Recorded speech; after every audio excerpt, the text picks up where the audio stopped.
আসসালামু আলাইকুম। ভাই শুনেছেন, আমাদের পাশের বাসার অমুক লোকটা নাকি ওই কাজটা করেছে। মানুষটা একদমই ভালো না। ওয়ালাইকুম আসসালাম। ভাই, সে কি করেছে সেটা নিয়ে কথা বলে আমাদের কি লাভ? আমরা কি তার অনুপস্থিতিতে তার নামে মন্দ কথা বলছি না? আরে ভাই, আমি তো মিথ্যা বলছি না, যা সত্য তাই বলছি। এতে আবার দোষের কি? দোষ আছে ভাই। অন্য কেউ পছন্দ করবে না এমন সত্য কথা তার পেছনে বলাকেই ইসলামে গীবত বলে। আর নবীজি সাল্লাল্লাহু আলাইহি ওয়াসাল্লাম কঠোরভাবে বলেছেন, সহি বুখারি ৬০৫৬, সহি মুসলিম ১০৫, গীবতকারী জান্নাতে প্রবেশ করবে না।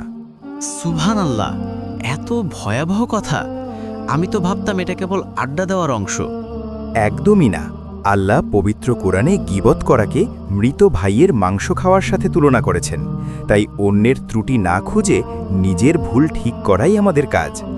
আস্তাগফিরুল্লাহ। আমি আর কখনোই কারো পেছনে তার সমালোচনা করব না। জাযাক আল্লাহ খাইর আমাকে সতর্ক করার জন্য।